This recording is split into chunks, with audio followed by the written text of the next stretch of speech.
Just to jump into things here, can you give me a bit of a rundown of Gray J Consulting and what your mission is there with that firm?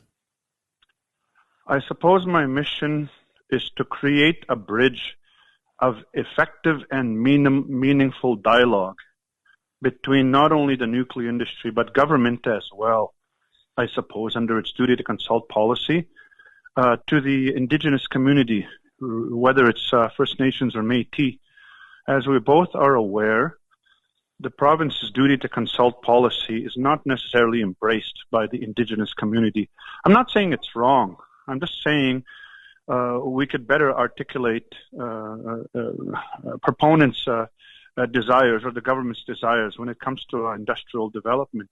But what we're lacking is effective communication. That's what's really happening here. That's why there's a sense of mistrust and a sense that the province wants to shove down development under our throats. When you really think about it, that's not really the case. There's a bridge that's lacking. It's fundamentally, at the end of the day, cultural and ideological differences and language differences. Language is key. If you use the right language, then you can dispel some misinformation, and you are better able to communicate with each other if you're using the right language in a respectful way. So my mission for Gray J is to act as a liaison between the two groups using translation and language. In this particular case, Cree and Michif, and if need be, some Soto and Dene if I need that as well. For someone like me who's not a Cree speaker, can you explain why there's a bit of a disparity between the Cree language and modern nuclear terminology and where that disconnect lies? We have to go back to the simple fact that the Cree language is kind of stuck in the old days. Now, that's not a bad thing. It's a pre-industrial language. And because the Cree language is very intrinsically tied with the land, you can't separate the land from the Cree language with the verbs and everything else. In the meantime, the English language, it's universal as we know, but it keeps evolving. The whole world uses the English language, and it evolves so lightning fast that it's very hard to keep up, to the point we have cliches and slangs and words built on top of each other to the point of abstracts. If you really think about it, what are we really saying in the English language?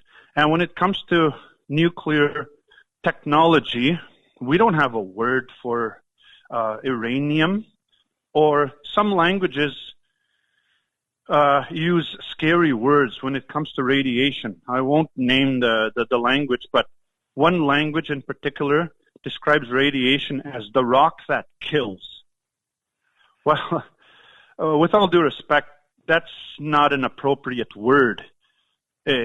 Some cultures might look at it that way, but radiation has been around us since the Big Bang. There's background radiation all over.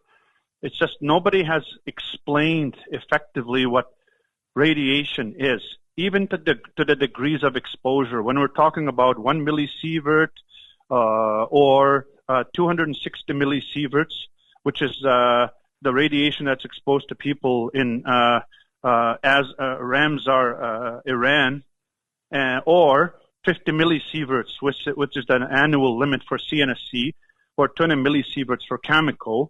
And the typical radiation exposures of the uranium mines up here, which is between 2 to 7 millisieverts a year. Nobody understands any of that. What are you talking about?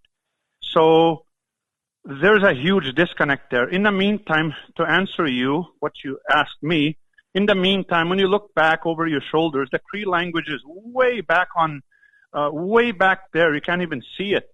So you need Cree language professionals such as myself to attempt to be a maverick and start using standard Roman orthography and something in the study of linguistics called dynamic equivalence. Dynamic equivalence is to attempt to translate what the heart and mind of the English speaker is saying to the receiver of the language, in this case, the Cree elder. regardless if it's grade 4 education or grade 12 education or no education at all. The elder, if you've done a good job using dynamic equivalence, you will capture the heart and the mind of the elder in the exact same way, where the elder is nodding his head and say, oh, yes, I understand. But it's not easy. What is DNA? If you think about DNA, I had to shorten it. Now, let me go back. One of my colleagues uses a phonetic or literal translations. Hippopotamus, I think you've heard it, right? Hippopotamus is I'll try.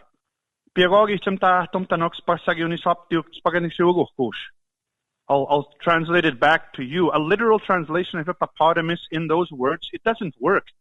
A literal translation of hippopotamus with that word is the 1,000-pound, double-toothed, thick-skinned underwater pig. We don't have time. That's not the appropriate way. You'd be lost in the jungle of words if you tried to have literal translation. So you have to have equivalent way. So going back to DNA, what is DNA? DNA is in the blood. DNA is very, very unique to Joel. So I put the two together in a very simple form. The blood key.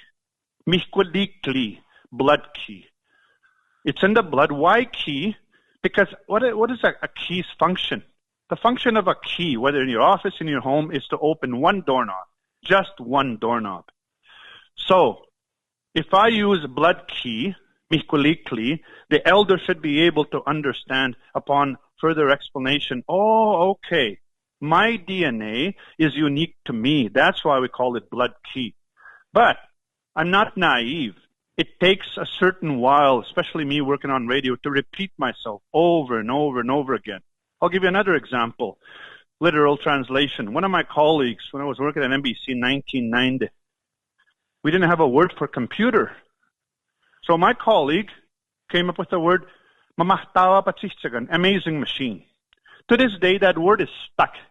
You cannot uninvent that. If you say amazing machine, everybody in Cree land now understands, oh, it's a computer, even though it's not a technical translation. But once these words and concepts are introduced into the indigenous community, you can't undo them. But they have to be done right, or else we will not have a standardized way of English to Cree translation. We must have a standard across the Cree homeland, from BC to northern Quebec. And what I'm doing is using standard Roman orthography. It's a method, and dynamic equivalence, hopefully to standardize the language. So I hope that kind of answers your question. Yeah, absolutely. And I just want to ask, just as discussion around small modular reactors ramps up in this province, as the province starts exploring whether or not this is a province that wants to build one, did you feel there was a heightened level of importance in bridging some of these language gaps you talked about? Oh, absolutely. Absolutely, 100%. Because, well, I'll give Northern Saskatchewan as an example. I've been involved with the nuclear industry, and the one task that I had a portfolio was the nuclear waste portfolio back in 2010 to 2013. Now think about the challenges that I had carrying that portfolio, nuclear waste. The moment you say nuclear waste, everybody's running around like chickens with their head cut off in panic. So I really had good practice to to engage people one-on-one, to hopefully rely on true science, and then translate it. But one thing I wanted to say where I had a good start in this project is the nuclear industry, the uranium industry, is kind of a foregone conclusion in northern Saskatchewan. It's been here since the roads were built in 1977. And a lot of these people in northern Saskatchewan have worked in the mines, so they generally understand. So I have a leg up there. But when it comes to nuclear waste, it's a new concept. It's very scary. And when it comes to small modular reactors, that's kind of scary because it brings misinformation, conceptions into your mind like Fukushima. Nobody died in Fukushima because of the Hitachi nuclear reactors. Nobody died because of that. It was because of evacuations and the tsunami. Chernobyl, that was outmoded technology in '86. 3 Mile Island, that's another story. And the movie to China Syndrome, and then The Simpsons with Homer Simpson holding a green, whatever it is. It's bound to scare people. So this is what I have to fight against, especially when there's a huge language gap between the English or the Western European worldview and the indigenous worldview. There's a huge gap. It might as well be a Grand Canyon gap. So I have my work cut out for me, and I urge indigenous professionals such as myself to take up the task, or else we'll still have a gap. And the indigenous community, there will be an injustice to the indigenous community. There will be no effective and mutually beneficial communication going forward when the SMRs are being introduced and installed the next 10 years.